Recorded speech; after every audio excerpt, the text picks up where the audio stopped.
What's good, everybody? It's the Clown with Cap Show. NFL Week 11. I'm so disappointed in the Monday Night Football game. Even though I went Philly over Kansas City, Kansas City literally shot themselves in the foot. They wanted to lose this game. We saw Travis Kelce fumble inside the red zone. It was not good. We saw a bunch of receivers drop wide open passes from Mahomes. And I'm thinking clearly Kansas City should have won this game, or they should have went up 21-24 late in the fourth quarter. But it's just like they're dropping wide open passes. The Kansas City Chiefs this year have 26 drop passes, most in the NFL. So I'm looking at Mahomes and realizing, well, the reason he's not having a great fantasy term-wise is because his receivers. I mean, literally, bro, like, you got to catch these passes.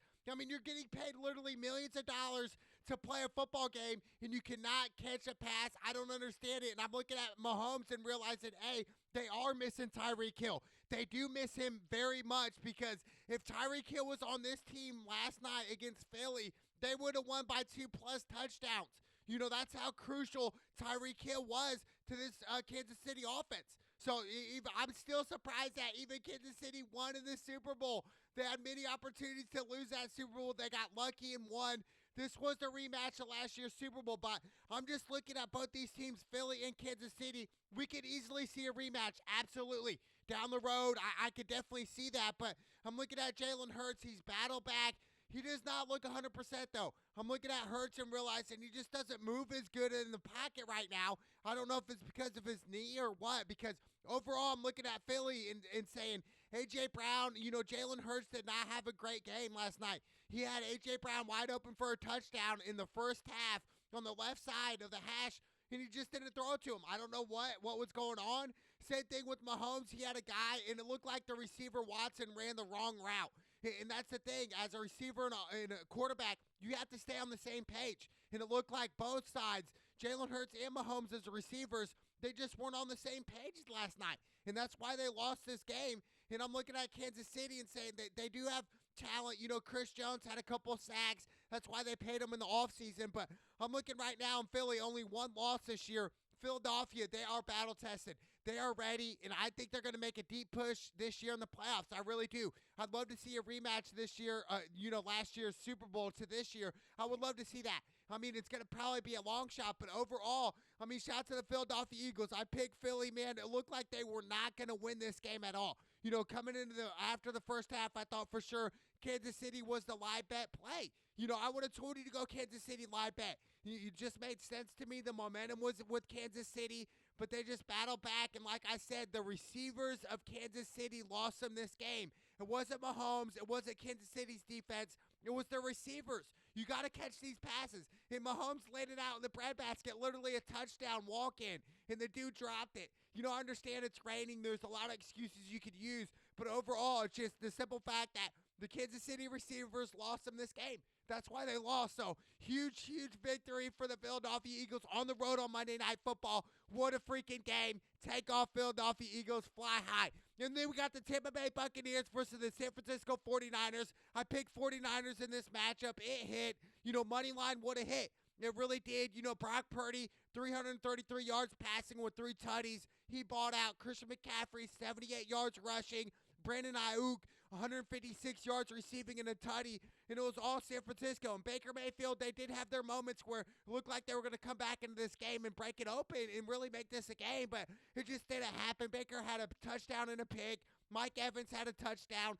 But overall, it's just San Francisco. That's the team that we know right now. They're coming apart, and they're coming to play like, hey, you know, playoff season's right around the corner. You know, it really is a month and a half away or so. So right now, San Francisco is a team where we're looking at them right now and saying, hey, they are a team to beat in the playoffs. Absolutely. Now, parring if Brock Purdy plays great. You know, that's the difference here. Brock Purdy's starting to play better. You know, there was a stretch, about a 3-game stretch where Brock Purdy was just not putting up good numbers. It was just Brock Purdy's not looking good. He's just looking really inconsistent, throwing terrible passes. But right now, that's the Brock Purdy that they want. They want Mr. Irrelevant. They want this guy in there making plays. And after a year of film of all these teams looking at Brock Purdy, they're starting to realize, hey, his strengths and his weaknesses. That's what they're going to start to digest even more. But looking at this, man, it was all San Francisco. This was an easy pick. It wasn't my lock pick, but it was definitely an easy pick. Take off San Francisco 49ers. They're back in the playoff hunt, and I'm telling you, they're going to be a dark horse team, literally, to run deep this year in the playoffs. And then we got the Pittsburgh Steelers versus the Cleveland Browns. I picked the Pittsburgh Steelers to win, and they were underdogs, and they did it. It was all Cleveland Browns. Thompson Robinson, the rookie quarterback from UCLA, had 165 yards passing and an interception, but they won an ugly win, 13-10. It was just ugly, man. And I'm looking at Kenny Pickett and the offense for the Pittsburgh Steelers. It's just terrible. It is terrible. Najee Harris didn't do anything, but you did have Jaylen Warren, 129 yards rushing and a touchdown. Makes me feel bad for picking up Najee Harris. It just doesn't make sense. I mean, Jaylen Warren looks better than Najee Harris right now, putting up better numbers statistically. So shout out to Jaylen Warren, but George Pickens just 38 yards receiving. If I'm the offense for Pittsburgh Steelers, I'm literally saying, look, let's go through George Pickens here. This guy is the best offensive player on Pittsburgh. Why are we not throwing him the ball 10-plus times a game? I don't understand it. The Pittsburgh offense, they got to change. Because if they don't, they're going to be in the outside looking in. And even if they do make the playoffs this year, they're going to get bounced first game. Their offense has to put up numbers, dude. Putting up only 10 points against the Cleveland Browns, that's just not good enough, man. You don't deserve to go to the playoffs if you can't do that against Cleveland Browns without their starting quarterback, Deshaun Watson, out for the year. It's just bad, man. It's all bad, but shout out to the Cleveland Browns getting the big win against the Pittsburgh Steelers. And then we got the Arizona Cardinals versus the Houston Texans. I picked the Texans in this matchup. This was another easy pick. It would have been silly to go against the Texans. Why? Because of C.J. Stroud. He's been killing it right now. 336 yards passing with 2 tutties. He did have 3 interceptions, but they still got the dub. And I knew eventually C.J. Stroud would have that game where he's going to throw for over 2 picks in one game, and he did this game, but they still won. That's all that matters. You had Devin Singletary, 112 yards rushing and a tutty. Tank Dell, a hometown hero from Houston, went to Houston, 149 yards receiving and a touchdown for the Texans. And it was all Texans here. Arizona battle back. Kyler Murray, 214 yards passing, a touchdown and a pick. James Conner's back, 62 yards rushing, but it just wasn't enough, and the under did hit. It was all Houston Texans here, and I'm looking at the Texans and saying, man, dude, they're a game or two behind Jacksonville right now. They play Jacksonville next week. Such a rivalry in that division. That's going to be a great game. But I think overall, man, C.J. Stroud, like myself, has surprised a lot of people this year. The second overall pick, he's well-deserved it. It looks like he's playing for the number 1 overall pick right now the way he's playing. He's just playing great. Flawlessly in the pocket, composed. Even though he did have 3 picks this game, they still got the dub. Shout out to the Houston Texans. Take off. And then we got the Tennessee Titans versus the Jacksonville Jaguars. It was all Jacksonville here. I went Jacksonville heavy, 34-14. Trevor Lawrence had that bounce-back game that I was telling you guys about. 262 yards passing with 2 tutties. ETN, 52 yards. Calvin Ridley, 103 yards receiving and 2 touchdowns. Straight went crazy. If you have Calvin Ridley on your fantasy squad, he went insane, dude. We just went crazy. It was all Jacksonville here. And I'm looking at the Tennessee Titans and realizing, Derrick Henry is past his prime. DeAndre Hopkins just 59 yards receiving and a touchdown. Will Levis did have a decent game with 2 tutties, 158 yards passing, but it just wasn't enough. And it was all Jacksonville. Offense exploded, and that's what I wanted to see from Jacksonville. And that's what I'm going to see this weekend from Jacksonville when they play the Houston Texans is Trevor Lawrence has to be the difference maker here. Not the defense for Jacksonville. No, it's all Trevor Lawrence. Trevor Lawrence is their guy. He's their long-term investment in Jacksonville. So I still believe in Trevor Lawrence. I think he's going to do some great things. My thing is this year, how deep can they run in the playoffs? Is it just going to be 1 game win, 2 games, 3 games, Super Bowl? What's it going to be? What's it going to take for Jacksonville? I do think they are one of those teams that are a big question mark. Some weeks they come into games where they dominate. Other weeks they come in and they look terrible. So I think if it's the A game of Jacksonville, they can beat anybody in the league. They really can. Huge win by the Jacksonville Jaguars. And then we got the Miami Dolphins beating the Las Vegas Raiders 20-13. This was relatively close. It went with the under. I went with the over in this matchup.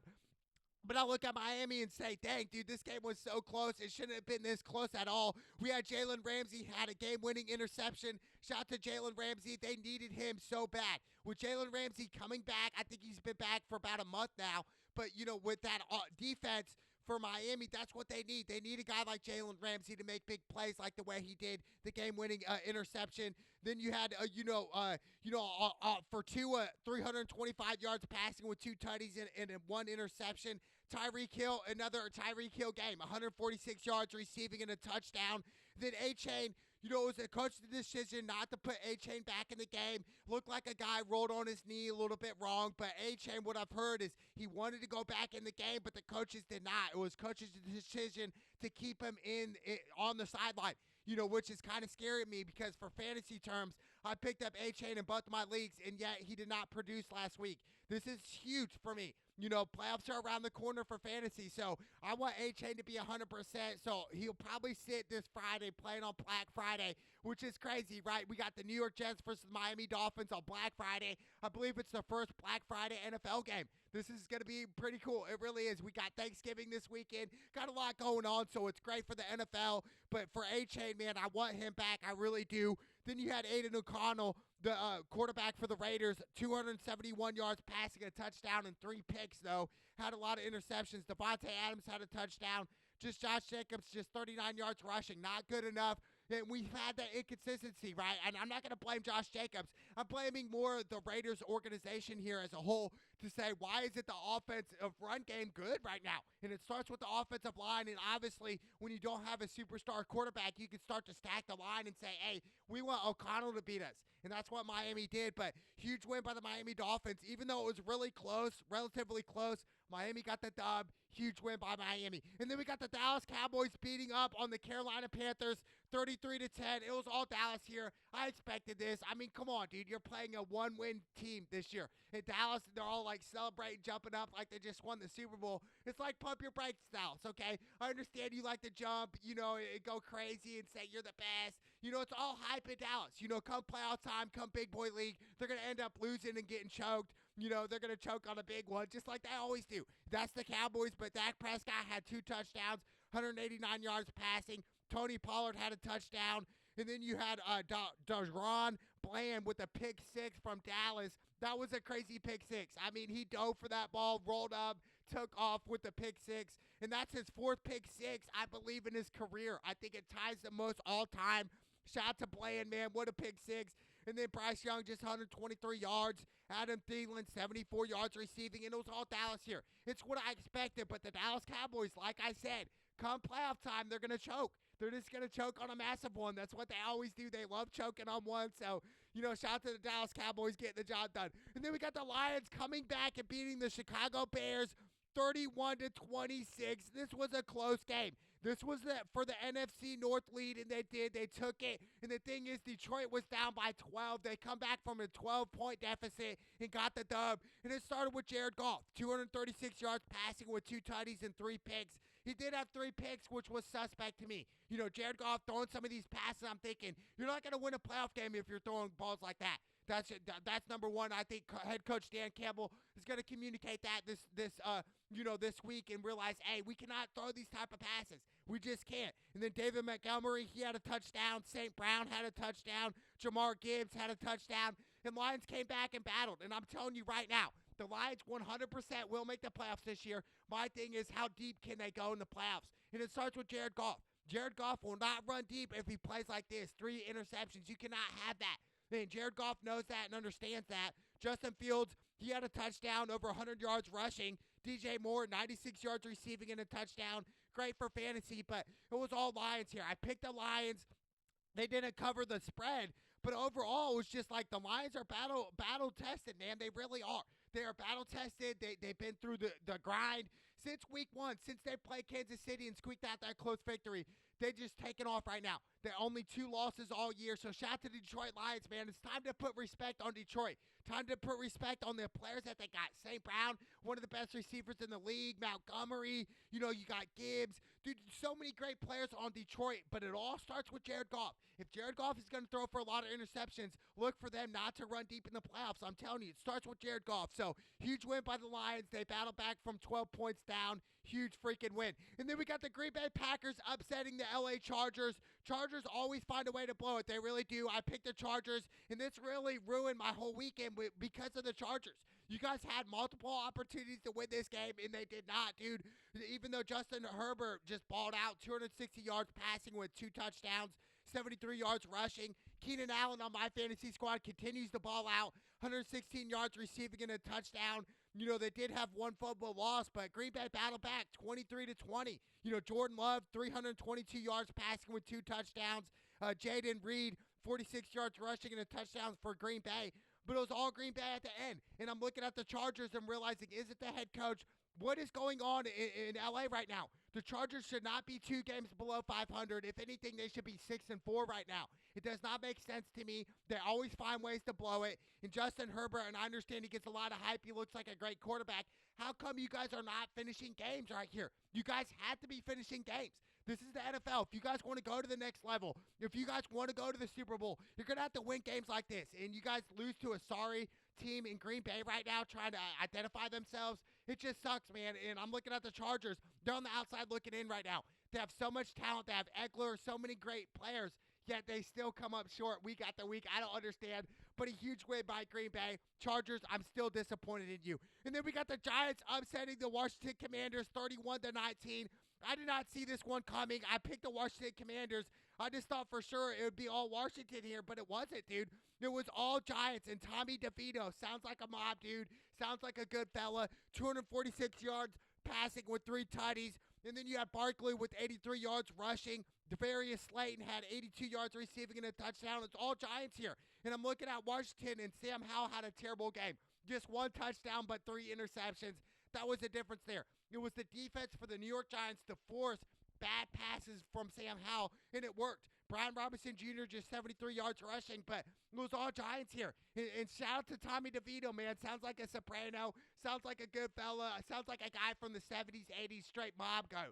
Seriously, dude. Straight mob, dude. Straight from the freaking mob. Born in the mob. You know, born in Jersey, man. Just where the mobs were, dude. I'm telling you, Tommy DeVito, dude. Sounds like him, dude. Sounds straight like from the Sopranos, man. Shout out to Tommy DeVito. What a game. Shout out to the New York Giants getting the huge upset victory. Take off, New York Giants. Take off Tommy DeVito. Let's go! And then we got the Buffalo Bills versus the New York Jets. This was my lock pick all weekend, and it hit. This was my lock pick, and it really hit. It hit so good, dude. It really did. 32-6. Shout out to Josh Allen, 275 yards, passing with 3 tutties and 1 pick. And then you had James Cook, 73 yards rushing. And then you had Shakir, 115 yards receiving and a touchdown for the Bills. Had that 70-yard bomb touchdown. I mean, it was all Buffalo here. I knew Buffalo was going to hit. Zach Wilson just 81 yards passing. He's going to get benched. They already came out and said Zach Wilson is benched right now. Breece Hall, 50 yards receiving and a touchdown, 23 yards rushing. But it was all Buffalo here. All Josh Allen, and this is the game that Buffalo had to win, and I told you that was my lock pick all weekend, and that hit because, you know, Buffalo Bills and Josh Allen, they can still make a playoff run, absolutely, but they can still play better than what they did, and it all starts with Josh Allen. I think if Josh Allen doesn't force bad passes, you know, force into coverage, I think really Buffalo Bills could beat anybody in the NFL, and it all starts with Josh Allen and obviously their defense. But their defense did step up. So shout out to the Buffalo Bills. This was my lock pick all weekend, man. It really did. And prayers up for Taylor Rapp. He left the game in an ambulance. Again, man, it sucks, man. Buffalo's always had those instances where players got hurt. We remember DeMar Hamlin last year, you know, in Cincinnati. You know, prayers up. But that's part of the NFL. That's part of the game that when you sign up for the NFL, you know, a lot of the times it's like, hey, you know, what are the consequences of playing in this game? Well, CTE is one of them. You know, you could get paralyzed as another. There's a lot of things. Even though the game is really softening up, it's still a violent sport. You know, prayers up for Rapp. But huge win by the Buffalo Bills. This was my lock pick all weekend. Take off Buffalo. Take off Josh Allen. Let's go. And then we got the LA Rams beating the Seattle Seahawks 17-16. I picked Seattle in this matchup. I thought for sure Seattle would get the dub. I really did, dude. It came up short yet again. I don't understand it, how this happened. But it all started with Matt Stafford. 190 yards passing with a touchdown and a pick. You had Puka, 70 yards receiving and a touchdown. Cooper Kupp left with an ankle injury. That is not good for the Rams. Cooper Kupp probably be out for another month or two. He's been banged up all year. You need a guy like Cooper Kupp, difference maker. But right now, if you have Puka on your fantasy squad, he's going to start to snap off because when Kupp's out, Puka's going to get more touches. So shout out to the Rams. But you had Jason Myers miss the game-winning field goal for Seattle, and that's really what it came down to. If Jason Myers hits that game-winning field goal, it's over with. You know what I'm saying? It's a different story, but they just came up short. Kenneth Walker had an oblique injury in the first quarter, did not play the rest of the game. That's terrible news. Terrible news for me because Kenneth Walker's in one of my fantasy leagues, and it's just like one of them head scratchers. Like, why? Why did he get hurt? This sucks. Right before playoff time. Hopefully he'll be back in a couple weeks. I don't think he's going to play this week for sure. You had DK Metcalf a touchdown. Geno Smith had a touchdown, a solid performance, but it just wasn't enough. And that's the thing is with Seattle right now. They do good things, but sometimes they just don't do enough. Just like this game. This game you guys had in the bag. Seattle should have won this game clearly, but they came up short off the Jason Myers missed field goal. Shout out to LA Rams getting the huge win against Seattle. And then we got the Denver Broncos beating the Minnesota Vikings. This was another game I got wrong. I picked Minnesota. This was such a close game, 21-20. And I'm looking at Denver and saying, man, they came back. Shout out to Russell Wilson, 259 yards passing and a touchdown. He had the go-ahead touchdown to Cortland Sutton. Cortland Sutton balled out, 66 yards receiving and a touchdown. Had the go-ahead touchdown to go up one, and that's what won him the game right there. That Russell to Cortland Sutton, man, it really was. Josh Dobbs, 221 yards passing with a touchdown and a pick. T.J. Hawkinson just 55 yards receiving. But for Minnesota, they had the game in the bag. They really did. But give homage and credit to Denver Broncos and Russell Wilson. They battled back in the fourth quarter. They were down. I think it was 14 to 20, something around there, and they just won. They came back and, like I said, had the game-winning touchdown to Cortland Sutton by Russell Wilson, and it was all Denver at the end, man. And I'm looking at Minnesota and realizing, dude, this was another game they could have won. They could have been on a deeper winning streak than what they already had before this game. But homage to the Denver Broncos. They battled back. I did not see this coming. This messed me up too, dude. It really did. I did not want to see this at all, but a huge win, man, on Sunday Night Football, dude. It was great, man. But what a freaking weekend. What an NFL Week 11. It really was. To the Monday night, the rematch. Like I said, I went Philly all day, Philly. But it sucks for Kansas City Mahomes. 26 drop passes, most in the NFL.